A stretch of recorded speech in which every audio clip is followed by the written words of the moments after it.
All right, good evening, everybody. We're going to go ahead and get started.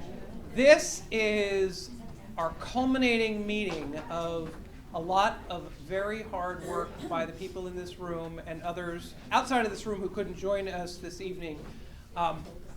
Before we start going through what we have in our plan draft, we want to issue a hearty thank you an expression of gratitude for each person as we worked to get to where we are today. When we were first introduced to the blueprint, we saw how much work was ahead of us. And then when we got the template, we saw more work that was ahead of us. And now, as we look at the documents that have been created, and these are shared, I'm going to tell you where you can see all the written responses and drafts for those of you who haven't had a chance to review all the other parts of it. There's 190 pages of work in these plans that you all have written. So thank you, thank you, thank you. There is a lot of work that has been done. And by the way, I need to point out that Pillar 3 is the big winner, because Pillar 3 had 114 of those 190 pages. So thank you to all, but wow, thank you, Pillar 3. So here's what we're going to do tonight. We're going to just take a walk through where we are, how we got to where we are, what our next steps are, and we're going to go through highlights of each of the pillars. We're not going to go through all of the responses in all 190 pages. That would be a lot. So we're just going to hit highlights from each of the pillars. And of course, you all know where to find information if you go to the blueprint page on the front of our website, and then you bring up the blueprint page, click Steering Committee. When you click Steering Committee, you'll see the list of all of the dates that we've met, but you'll also see the folder that has all 5 pillar drafts. I will say, drafts is an important word. It's on the title of the folder. It's on the title of every one of the documents. When you open the document, it's on every page. It says draft, because that's where we are now. We have until March 15th to get some finalization to those plan documents. What we're going to be doing in the next few days is sort of just going through, checking to make sure we've answered every question to the best of our abilities at this point. We send it to the AIB and MSDE so they can have a quick run at it too. We'll present it to our board, and I'll go through those steps in just a few minutes. So as a reminder, all of the work that we've done is aligned with not only the statute, which is then reflected in the AIB's implementation plan, the guidance document that has the measures of success for each of the questions, and then the template, which is what we responded to. And you may recall this work started 7 years ago with the beginning of the commission that became the Kerwin Commission. 2020, the first round of blueprint was passed and then vetoed and then overridden, and then round 2 was passed in 2021, and we've had 9 meetings as a group since then. So again, thank you for all that hard work. And here's where we are entering the third box in this chart here, looking at our review and feedback. So we've packaged all this together. All of the responses are fleshed out. We're going to then send this draft to AIB and MSDE, and we have, at the end of this month, they're going to go through and just say, hey, they'll look at certain questions and see if we're answering them the same way other districts are, and things they've learned in feedback to other systems they'll be giving us as well. And then we'll present our draft to our Board of Education on March 8th. It is a morning meeting. You all are welcome. In fact, anyone who'd like to come, we will of course thank you at that meeting as well for all of your work, and we'll present highlights of the plan to the board and give them the full copy of the plan as well, so that 1 week later we can submit it for our draft, our submission on March 15th. They will then review it between March and June, give us feedback, so that we'll have a final plan by the end of our school year. So with that, Dr. Smith, do you want to say a few words before we introduce our pillar chairs? Well, and most certainly, it feels a little strange just standing in front of you with a microphone, but we did have over 150 views of our last meeting. So let's see if we can get 152 after this. Tonight's presentations, I think, are really targeted on very high level. This is what people really need to pay attention to for each one of the pillars, and it gives people an entry point into a lot of the work that has gone on, and of course the onset of a great deal more work. The most important thing to recognize is that as you read through the plan that you particularly created and or other people worked on, you're going to see that it's really good work, and it's work that we're doing already and then forecasting it into the future. So as we've said, this goes back 7 years, but it has captured a great deal of really positive progress that we've made in St. Mary's County Public Schools, and it reinforces our commitment to do that moving forward, coupled with state and local funding to make sure that we actually have the resources to be able to get it all done. So I'm excited about the work. Pillar 1, which although I think that you might not have as many pages as Pillar 3, incredible work and so much stuff in place. And with that, Dr. Kelly Hall. So this is just sort of a synopsis of Pillar 1 and where we are at this moment that will go into the draft report. So here's our implementation plan highlights. All pre-K 4 classes are full day. Children must be income eligible. We are obligated by COMAR, that's Code of Maryland Regulation. That's the law to serve children at 185% of the federal poverty level. That's those children that are eligible for free or reduced meals. That has to be verified. And it's verified with a W-2 or 3 consecutive pay stubs, so on and so forth. We are allowed in the blueprint and can generate funding by serving children 186% to 300% of the federal poverty level. And I'm going to show you a chart so you can see what that looks like in just a minute. And our application for next school year will open soon in the early spring. Date to be determined, the big reveal. So here is a chart. So you can see 100% on the left, that's the red side. That's what Head Start children are, that's their eligibility criteria.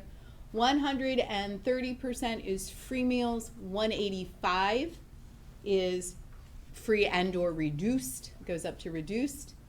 And then if you go over to the 300%, which we turn blue, that is the blueprint. So for example, a child from a family of 4, $90,000 as a family income, that would make you eligible for pre-K, provided we had spaces after serving all of the children in that 185% category. So really, this was just released in January. This is federal poverty. So you can go online, you can see it. We doctored this up a little bit to get it to fit on the screen and to put the colors that were easier for us to make it visually appealing and easy to understand. But those are our new poverty guidelines. So another part of our blueprint implementation is our schools need to be excels, and that's a child care accreditation, if you will. So right now we are planning to move forward. 2 schools are already at level 5. I want to give a shout out to Wendy Binkley. They are where our Judy Center sites are. That's George Washington Carver and Green Holly. That's the highest performance level, so that's great. 4 schools that we just started with are level 3 right now, and they'll become 4 as soon as they have a site visit. 1 more school is scheduled to begin in the very near future. After that, we will go through and we will start bringing the next group of people in. And we've put a consultant in with some grant funding to help that process go as smoothly as we can. We have some funding to pay teachers because there is extra time involved with this. So you see a cheat sheet that we made that kind of shows you where you are in the process. Mixed delivery system. What that really means is public school and private providers. So presently, and I said this last time, St. Mary's County has 0 eligible private providers. We're not alone in that across the state. However, last week I met with the Early Childhood Organization for St. Mary's County, ECHOS for short. That's a daycare group. So I went and met with them at the Leonardtown Library. Lovely group of people, and hello out there if you're watching this. I asked them to watch. So we went through the process and explained what was going on. We told them we need help, particularly with our 3-year-olds. Some of them would be eligible for a pre-K expansion grant, which will fuel the blueprint. And the requirements are a little easier to get started if you have a commitment to go ahead and proceed through. So for example, you could get a pre-K expansion grant if you had a person with a bachelor's degree serving as a teacher with a commitment to get teacher certification, or a teaching certification maybe in elementary and you need it for early childhood. You can be considered for a pre-K expansion grant if you're sitting at Excel 3. Some of those providers were very interested. Some sent me follow-up questions. I stayed with them for about 2 hours. And when we were finished, and Wendy Binkley, again, was there with me, we got some follow-up questions. And so the questions we could answer, we answered. The questions that were really for the state, who determines eligibility and determines if a grant is acceptable, we were able to forward them on. So really good questions, and we're optimistic that they will consider pursuing that in the future. And then the final part with this mixed delivery system is our professional development and parent-family engagement is mixed delivery. It has been. So what it means is when we're doing professional development, we invite the child care providers to come in. And Lynn Traherne sitting over there, our early childhood instructional resource teacher, she makes absolutely certain that every single time they get invited. So what our professional development focus has been this past year, actually about 18 months, early language and foundational literacy, developmentally appropriate practice, because they're 4. Social foundations with conscious discipline, and we were able to work it out. So if our private providers come, we've gotten MSDE to agree to give them core of knowledge hours, and what that does is help them get credit towards that Excel and accreditation process. So that's worked well. And then we have a whole host of parent-family engagement seminars and workshops, primarily this year because parent feedback has said we want help with self-regulation. We invite our child care providers. We invite any family that's involved with a child care provider. Anybody can come. We just ask that you register. So there's a flyer about that. And that is Pillar 1.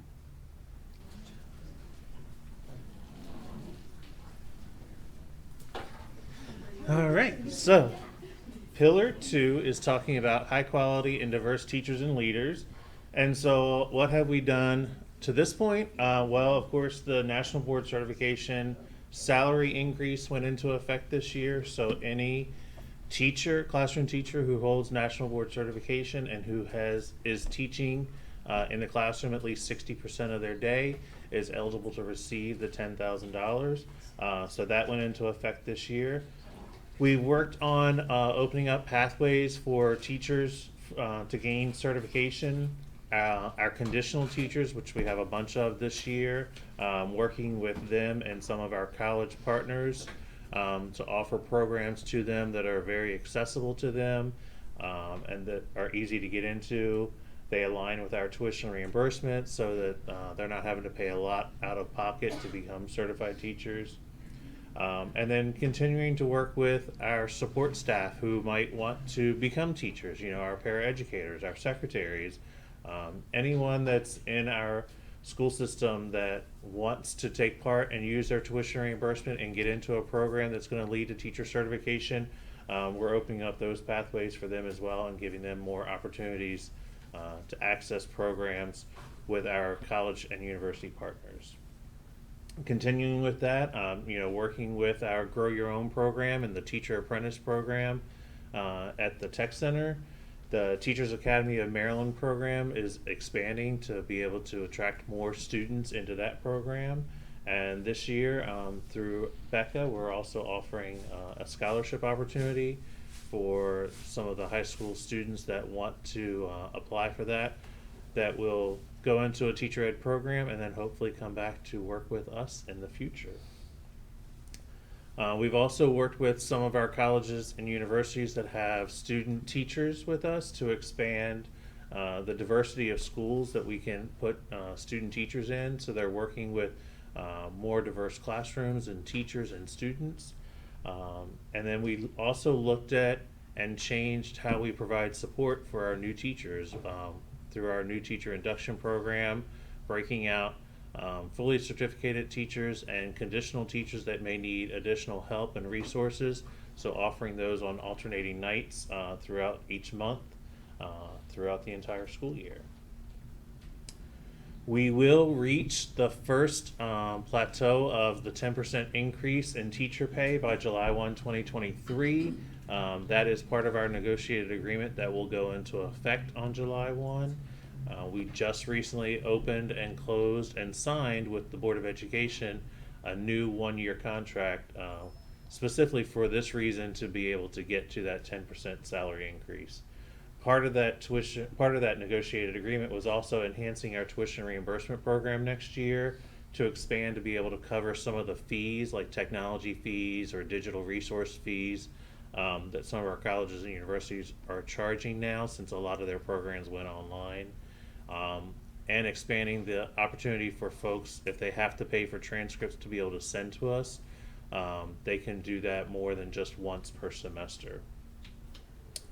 Back in July 1, 2022, we completed the evaluation of our recruitment and hiring practices, just as every other school system in Maryland did. We submitted that to the state, to the AIB, and to the governor's office, and they liked it so much they want us to do it every year. So now that's going to be part of our annual report that we do each year. And then we just continue to work with colleges and universities that are willing to partner with us to provide more access, more programs, various programs, making sure that we can try to get in a regional bachelor's program for folks that want to get their bachelor's degree in education.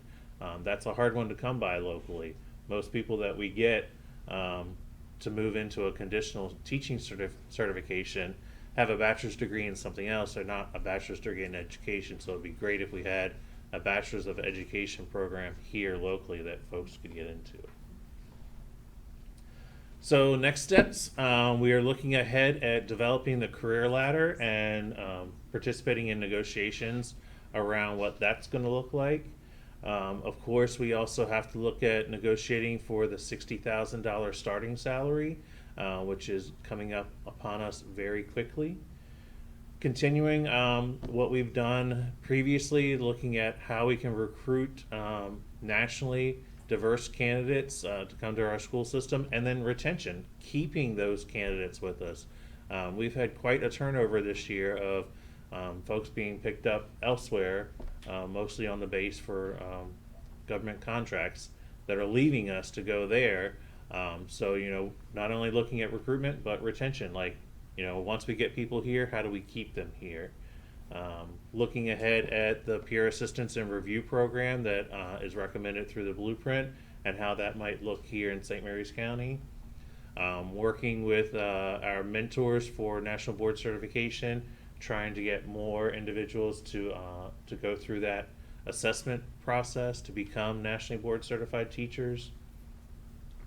Again, like I said earlier, continuing to partner with colleges and universities and expanding opportunities and new adventures for folks to become certified, either initially through a bachelor's program, or starting out conditionally and then going into an ACT, an accelerated certification, or a master's program to become fully certified. And then, of course, working with our state partners, MSDE pretty much tells us how folks can achieve state certification. So working with them to determine, is there a better model, or is there a better route to get people to become certified? Are there things that we can take out that keep people from reaching that certification endorsement or area that they really want? Is it a test, or is it a process, or a course, or things like that? So trying to take out some of those blocks that keep people from becoming fully certified.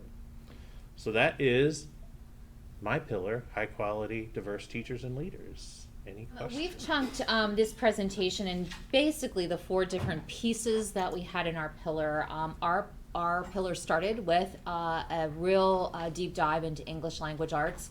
It is really important to highlight for Pillar 3, specifically for the English Language Arts section and the Mathematics section, that this year in this implementation plan, we only need to address pre-K through 5.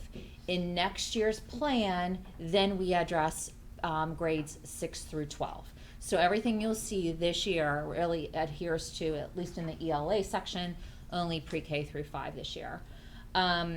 Highlights were ELA resource selection and professional development. When you look at those pieces in our draft, it's something very much to be proud of in our county, of how we select resources to be used in and for English language arts in our county for our pre-K through 5 students. We are in the middle of a textbook adoption right now, so that was something that was a front and center, and we were able to easily write about that.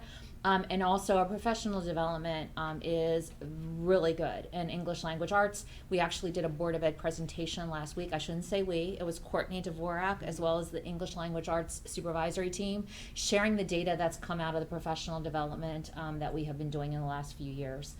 So it's really, really good things. So those are highlights. And as I said, we're doing a new textbook adoption. We do have a next step to do.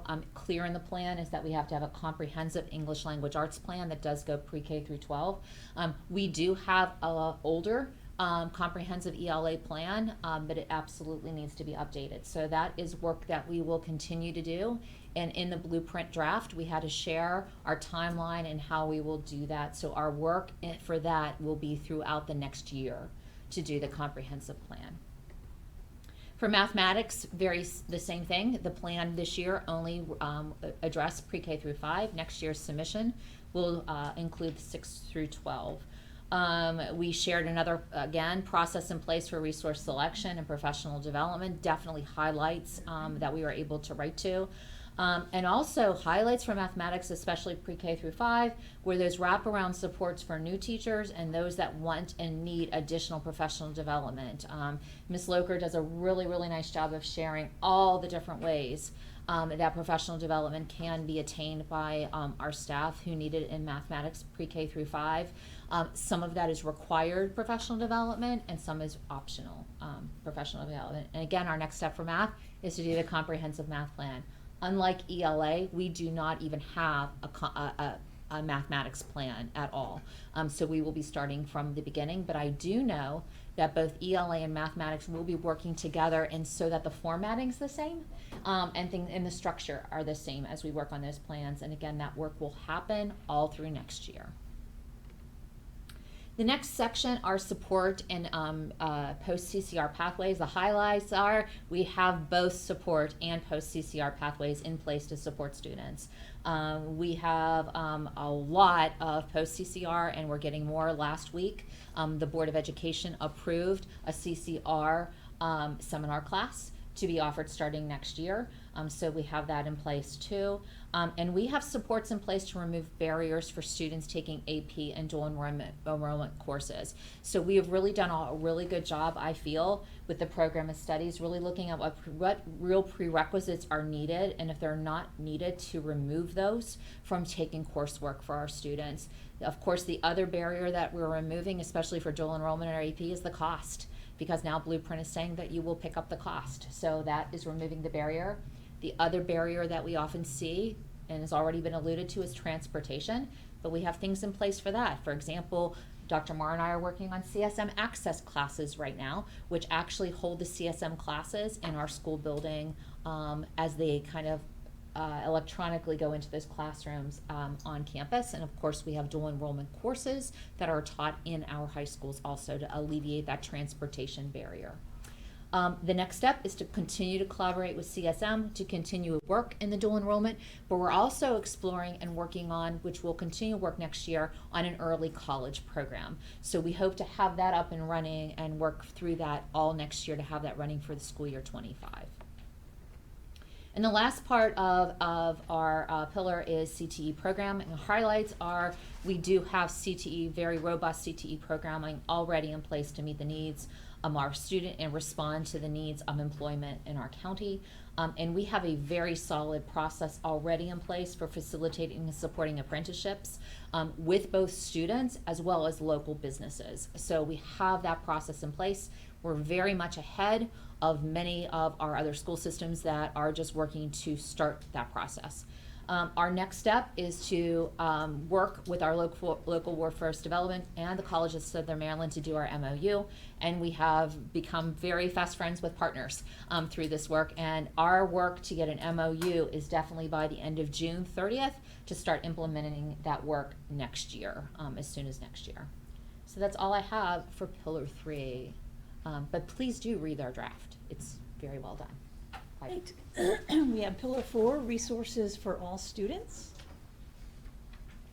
We have 4 areas that I'm going to address in Pillar 4 this evening. The first one is our English learners, and our highlights for our English learners are family engagement, certainly using our bilingual ESOL staff, and then our interpreting and our translation services assist with that as well. We have been implementing strategies to increase reclassification of our ELs in different ways through differentiation, grading practices, assignment and assessment modifications, reducing absenteeism, and really increasing that family involvement.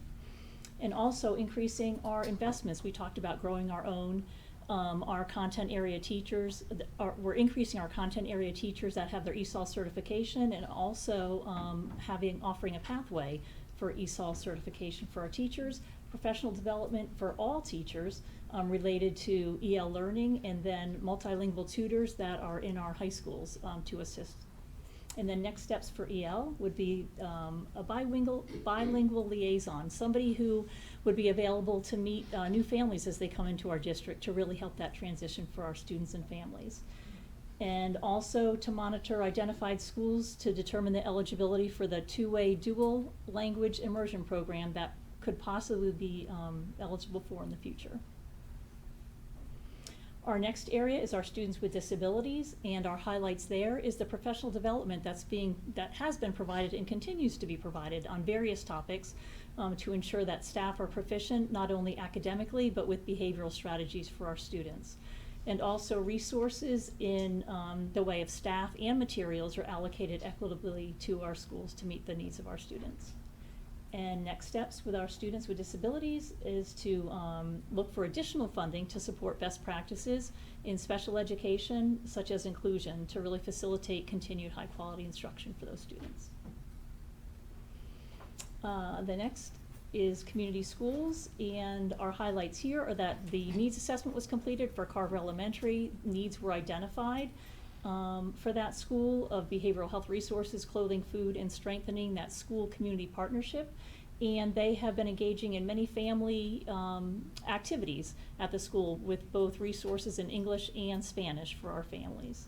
And next step there, we are continuing to trying to hire behavior specialists and social workers. It's been difficult finding staffing for that, unfortunately, but we continue to engage in that, and also complete an implementation plan, which is due June 30th. And the last area, behavioral health. Our highlights there are we really have a strong multi-tiered system of supports that provide services to students in our schools through our social workers, school counselors, and our school psychologists, and they address mental and behavioral health needs of our students. Our social workers provide ongoing counseling, crisis support, and aftercare.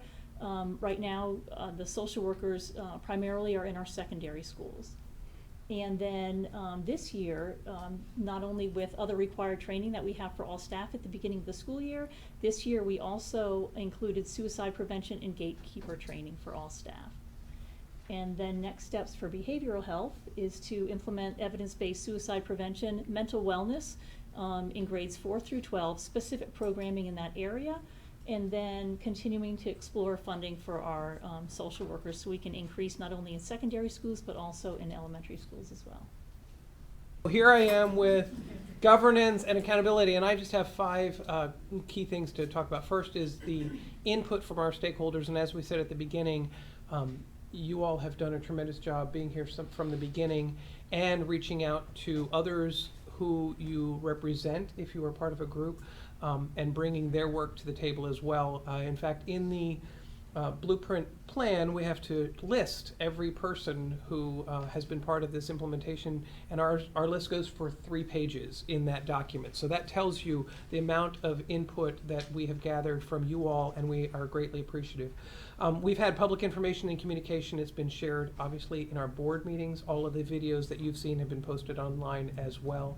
So we're doing our best to keep the word out there for our community and gather input. And in a moment, I'm going to share the survey again that is out there for folks to provide input as well. We will be submitting it again on March 15th. We also will be continuing to monitor. This is not a one and done report. This is the beginning of work that for this plan, but as Dr. Smith shared, it really is a continuation of work that has led us here as well. And then, of course, there are components in the plan too that ask us to align our work with and our budget with the activities that are part of the blueprint too. So there's a new way to report all those tracking expenses down to the school level as well. So here's that survey that I was talking to you about. So for those of you who are watching at home, you can use the QR code or you can type in the bit.ly URL there, and it asks for feedback about each of the pillars. And so we have already had some responses to this survey, and so we will be continuing to track that and monitor it. And as I shared, we're going to be working over the next couple of weeks to refine the responses as we get feedback so that we can be prepared in 1 month to submit the plan.